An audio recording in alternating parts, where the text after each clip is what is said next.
Breaking: You won't believe who congressional killer visited right before opening fire at baseball practice.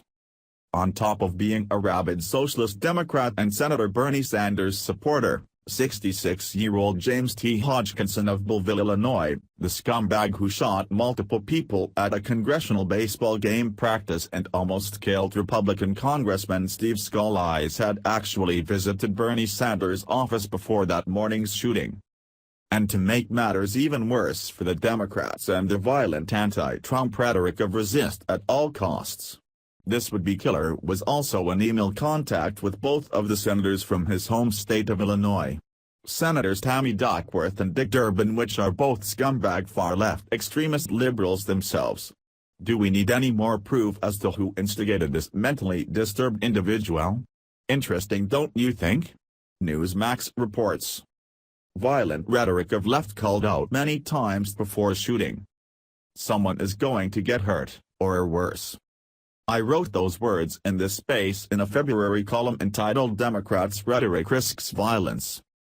5 people got hurt this week when one of the left's shock troops, James T. Hodgkinson, no doubt acting on the hateful political anti-Trump rhetoric and actions of the left, opened fire on several Republican congressmen and senators practicing for a charity baseball game in Alexandria, Virginia. Before being killed by U.S. Capitol Police, he critically wounded House Majority Whip Steve Scalise, and injured 4 others. Hodgkinson was a supporter of former Vermont Socialist Democratic presidential candidate Bernie Sanders, a Trump hater and a loyal member of the Trump so-called resistance. You can bet that he will be celebrated in the secret dungeons of the far left by many Trump haters as a true martyr in their war of resistance against the Trump agenda. To give them cover, resistance supporters in the elite media and Democratic establishment condemn his actions. The chickens of vile political rhetoric, hateful images and obscenities directed at Trump and his agenda by Democratic politicians and their progressive allies, including the New York Times, Washington Post and certain cable news network hosts, have finally come home to roost. I believe that the failure of so many liberals and Democratic leaders to condemn hateful actions and comments of their own supporters send a message that they tacitly supported them. That obviously was not lost on the shooter and led to bloodshed. To date, no lives have been lost. Democrats and their cohorts in the entertainment and media industry who have aided and abetted the atmosphere of hate and vitriol no doubt gave the shooter comfort. Assassinating a few Republicans would bring him covert praise from the left, just as ISIS praises those who commit terroristic acts. The left uses every kind of invective to degrade and demean Trump and his supporters as infidels, just like ISIS labels their perceived enemies.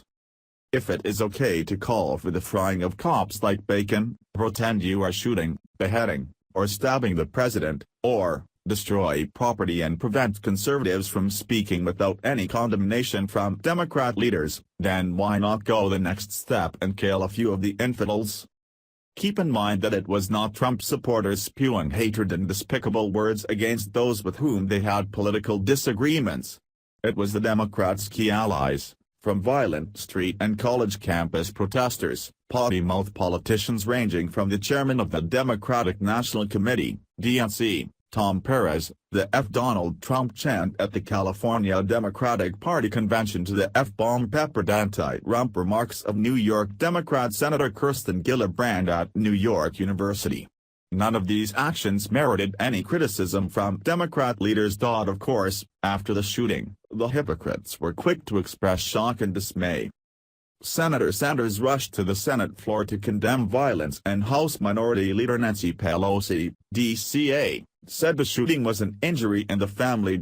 We will use this occasion as one that brings us together, not separates us further. Give me a break. Both are hypocrites on this issue, and their comments were a day late and a dollar short. Where was Sanders months ago on the violence against Trump supporters? Where was he when the Black Lives Movement urged the killing of police? Where was his condemnation of Kathy Griffin, the New York Shakespeare play depicting the assassination of Trump, or the Snoop Dogg video of him shooting the president? As to Pelosi, not more than 24 hours after her statements on the need for unity, she showed her real colors, saying Trump's rhetoric contributed to the shooting. Pelosi wanting unity is like an arsonist wanting to put out a fire.